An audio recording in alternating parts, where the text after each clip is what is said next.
Burkeriak.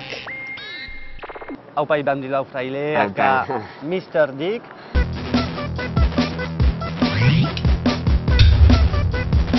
Orduan, hau dela gutxi Bilbo Loop Festivalean, Kafe Antzokian, sekulako performantzia botatu duzu, kontatu. Gara, hiekin oso pozik, nago zeren eta ara joan ginen Kafe Antzokira, hori, atal berri aurkeztera, eventuak. Eta, bueno, hor geuden Bur talde osoa eta niretzako momentu oso berezia izan zen. Ni egia esan da pizka bat urdurik nengoen, hor bat esteitzen zeren eta hori Bilbo Loop Festival famatua da, jende ugari zegoen, atal berria, gauza asko ziren eta ni pizka bat urdurik nengoen, baina gero irten nintzen eszenatokira, adarlo todo jokin, ja ikusi zenun, ezta? Bai, noski. Eta izugarrizkoa izan zen, lortu nuen pedazo de orgasmo hor publikoarekin, eta publikoa oso pozik nirekin, eta familia harro, lagunak harro, eta nik oso pozik emozionatuta, eta publikoari froti-froti, eta oso pozik bai, gazteekin, zaharrekin, jende guztiarekin froti-froti, eta jendea oso pozik Mr. Dickekin. Hori da. Eta geroztik, orduan, erabaki duzu Mr. Dick izaitea egunero, hori da. Ba, noski jokin. Mr. Dick is gonna save the world eta Mr. Dick bizitza polita darama. Beti urrunago. Bai, beti urrunago. Eta nola da, eta kitzure egun normala? Betikoa. Ohetik altzatzen naiz, nire etxiza egiten dut, gozari hartzen dut.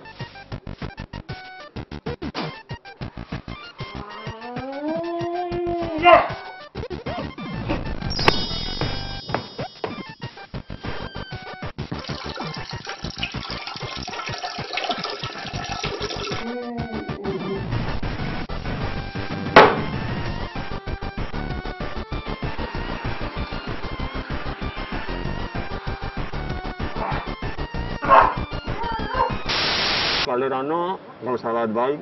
Orain nire bizitza pizka bat aldatu da, zeren eta pizka bat famatua naiz orain.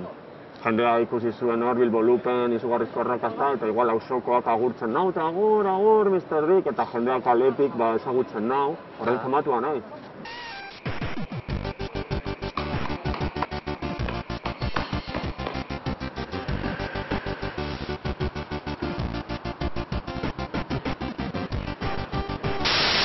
Zure ustez, etorkizunean Euskadiko historioa markatuko duzu eta bihurtuko zira olako simbolo bat? Mikel Laboa bezala, Hermano Inurrategi eta alako ikonoak, atzeran geratu behar dira orain, Mr. Dick is gonna save the world, hori. Eta orain uste dut ikusiko dugula zure taberna maitagarria, ez? Ara joango gara zerbait hartzera. Guazen? Guazen. Bikain. Orduan, hemen etortzen zara hori da, ez? Etortzen naiz egunero, baso esne bat hartzera, eta disfrutatzen dut pilo bat. Hori da. Parkatu jokin, kezke hau igotzen zait pilo bat esnea,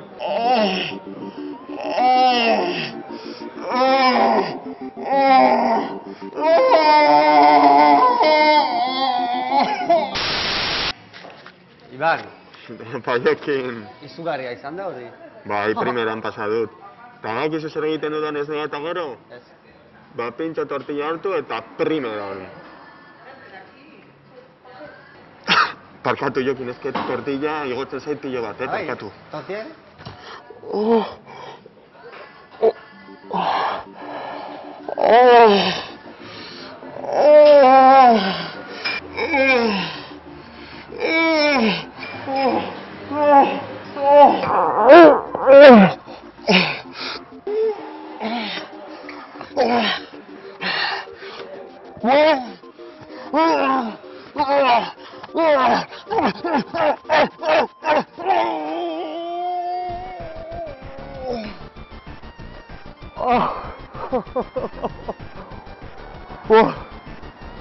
Badago, zelako bizitza neurea, Mr. Dick is gonna save the world!